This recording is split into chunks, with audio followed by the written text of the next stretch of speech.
Hi friends, today I am going to fabricate a dye-sensitized solar cell. A dye-sensitized solar cell is very attractive class of solar cell as the price to performance ratio of these solar cells are very good. It can be fabricated in simple steps using very low cost materials. First, let me explain you the construction of these solar cells. Typically, a dye-sensitized solar cell consists of transparent conductive oxide on either sides, semiconductor oxide, dye sensitizer, electrolyte and a counter electrode. In our case, we are using fluorine doped tin oxide as the transparent conductive oxide. We are using titanium dioxide as the semiconductor oxide which has been coated with pomegranate dye. Iodide electrolyte is used as the electrolyte and carbon acts as the counter electrode. Now let me explain you the working of these solar cells. When sunlight shines on the dye molecule absorbs the photon's energy and it gets excited to a higher energy state by releasing an electron. This electron travels through the titanium dioxide and the fluorine doped tin oxide to the external circuit. The electron lost by the dye molecule is gained by it by oxidizing the iodide electrolyte to triiodide. The triiodide gains its electron lost from the electron flowing into the cell from the external circuit. The transparent conductive oxides that are used as thin film electrodes should have two major properties.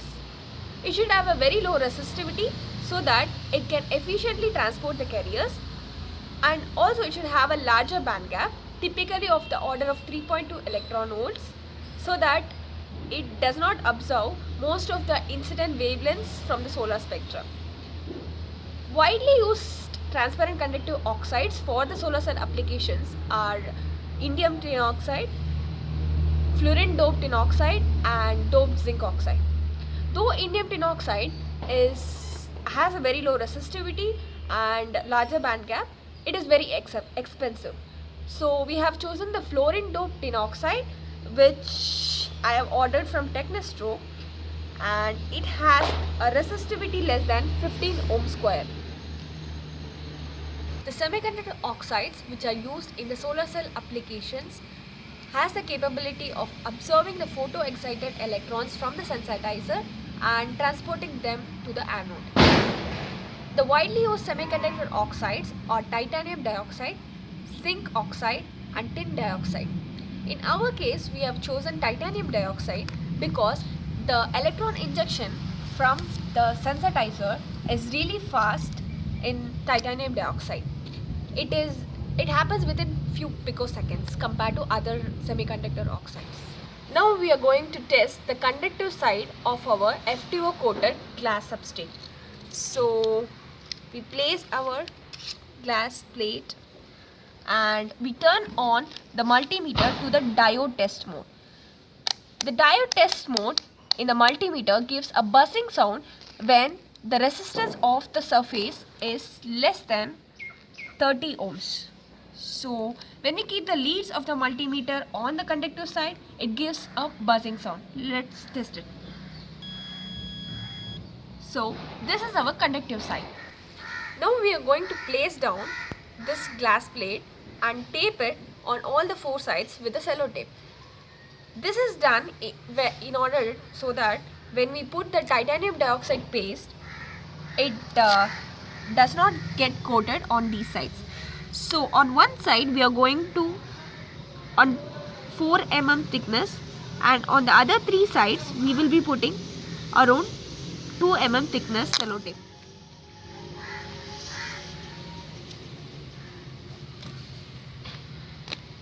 And on the fourth side I'm going to leave a little more extra so that this part of the side will be acting as our terminal for the solar cell. Now we will be seeing how to prepare the titanium dioxide paste.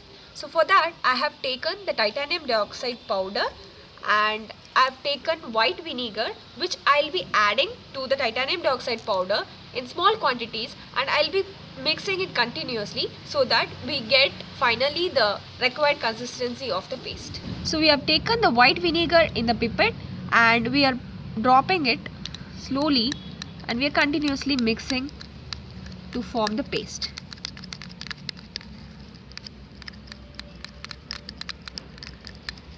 Now we will see how to spin coat the titanium dioxide paste on our glass substrate.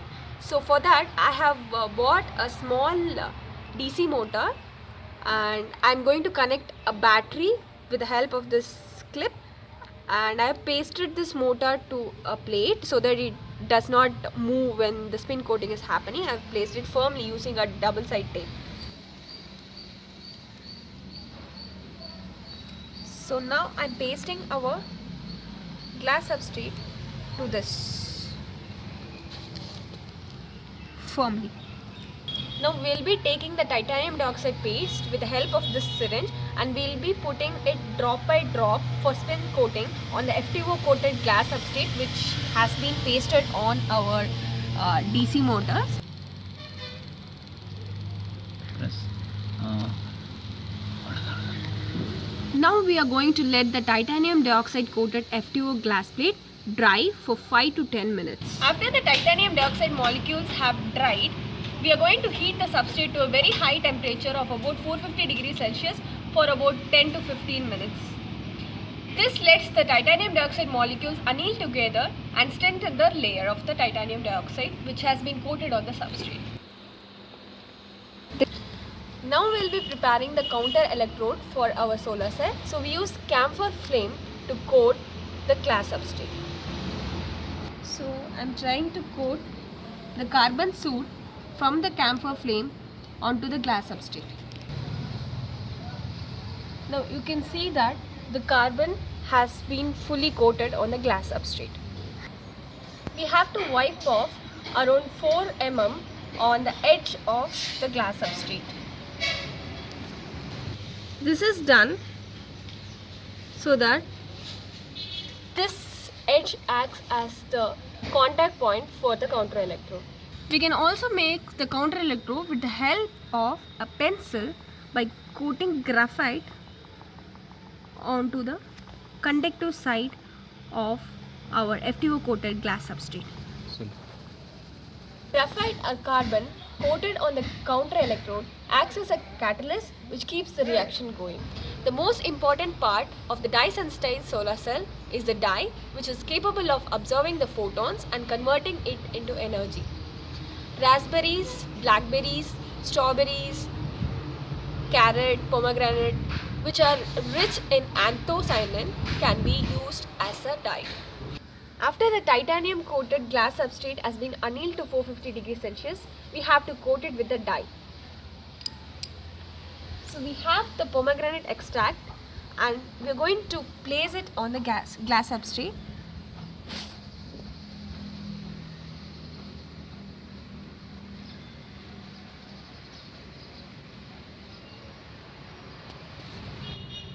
We are going to let it for 20 minutes till the dye gets absorbed by the titanium dioxide molecules. Now our electrodes are ready. We need to add an electrolyte which will replenish the electron lost by the dye. So we are going to add iodine potassium iodide solution as an electrolyte.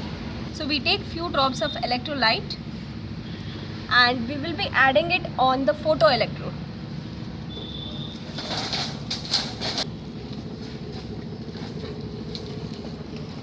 Now we fix both the electrodes. We use binder clips to fix the electrodes together, facing each other.